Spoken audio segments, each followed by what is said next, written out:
He will not allow you, when he is shifting, to hold back anything that he is trying to do, to hold back anything that he is trying to accomplish. Because everyone, the reason that God has to sift, is because everyone does not have what it takes to handle the next move that God wants to do. Everyone doesn't have what it takes to handle the next place that God wants to take you to. Whenever God is shifting you in your life from one place to another, there are going to be people that are going to have to drop off of you because they cannot handle what God is about to do through you. They cannot handle what God is about to do for you, and so they have to drop off. Have you ever had to cut some people because of where God is trying to take you to? Have you ever had to put some people off to the side, not because you didn't love them, just because God was trying to move you somewhere and they couldn't go where you are trying to go? Everybody is not designed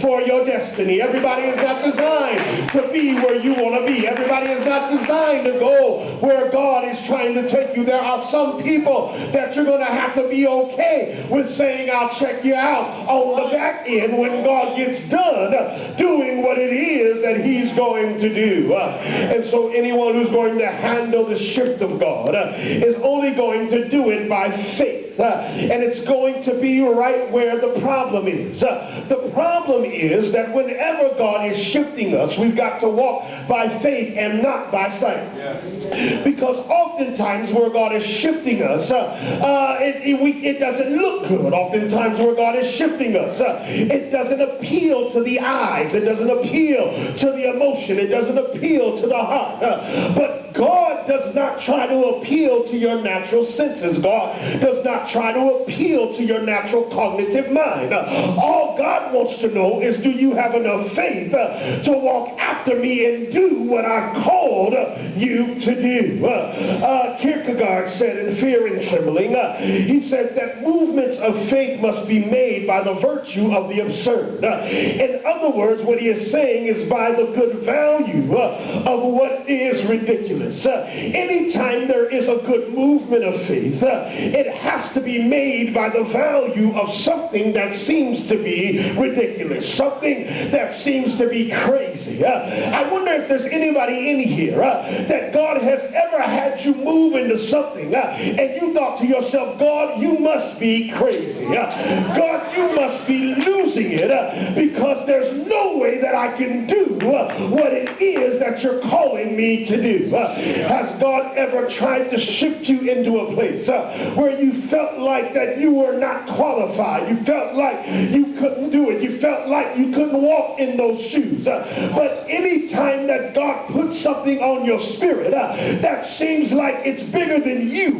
that's just letting you know that he's about to show up and about to strengthen you to do what it is that he is calling for you to do.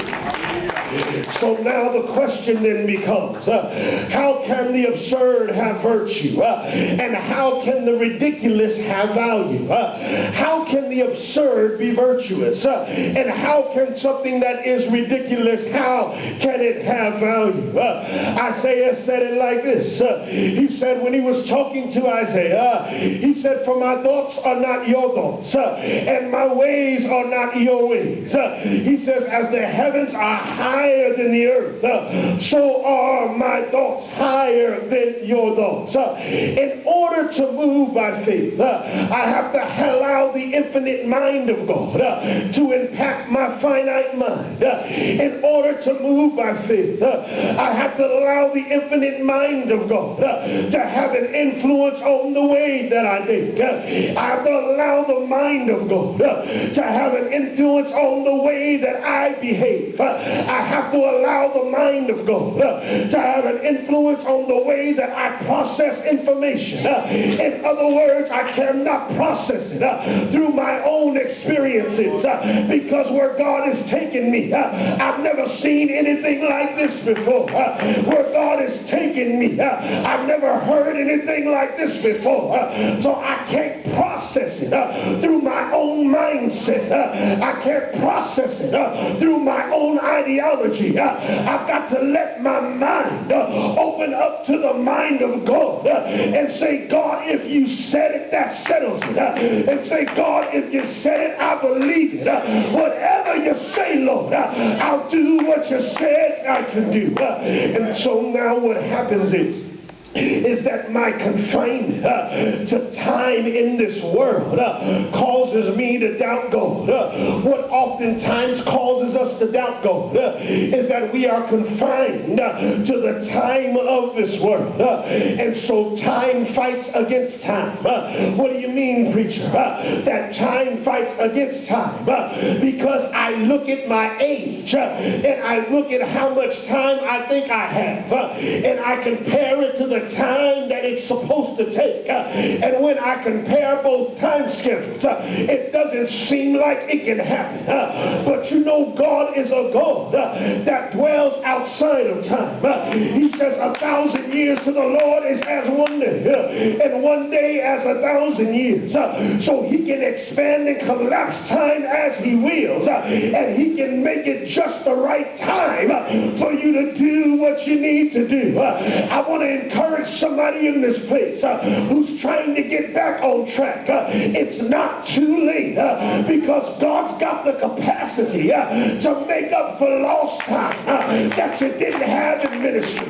Make up for lost time that you didn't have on your knees. Make up for lost time that you didn't have one day.